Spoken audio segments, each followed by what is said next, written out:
Democratic VP nominee Tim Walz and former President Barack Obama on the campaign trail in Wisconsin as early voting begins in that state. Former President Donald Trump making a South Florida stop for a roundtable discussion. The campaigns are in the final stretch now. That's right, and rounding up votes are their top priority. 7's Brendan Byer is live at Trump National Doral Golf Club, where the former president spoke earlier today. Brandon.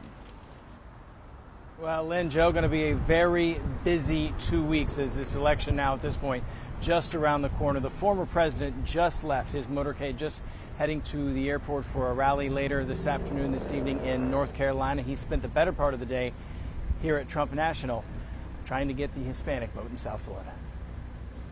I love this land.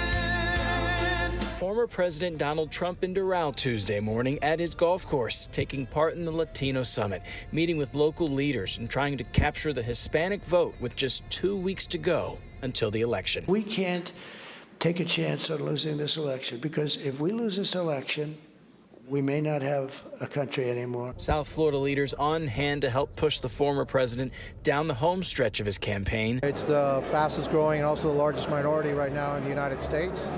I believe that the future of the Republican Party lies with a majority of Hispanic vote. Polls show Mr. Trump and Vice President Kamala Harris neck and neck as the election draws near. Tuesday, the former president taking several familiar shots at his opponent. She never once called the Border Patrol. The Border Patrol, by the way, 5 days ago endorsed me, which is something they're not even really supposed to do. Security was tight at the resort. We didn't see the crowds of support that have gathered here in the past, but the former president's message remained the same.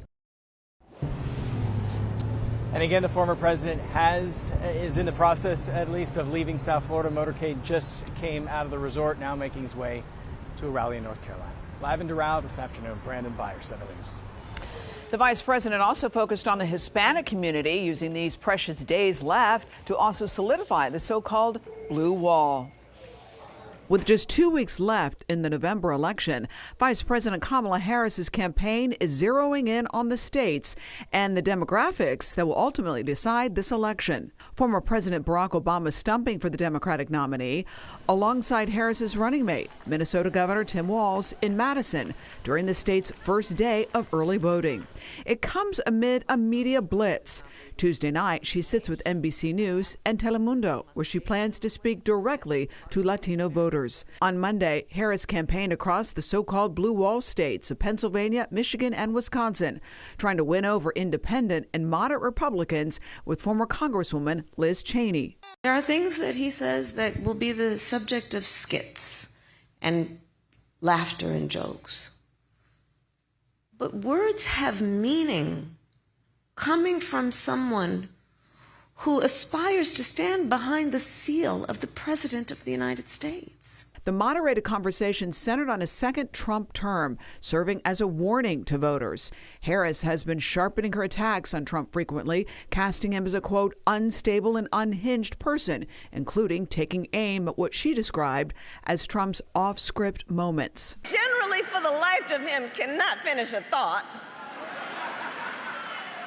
And he has called it the weave.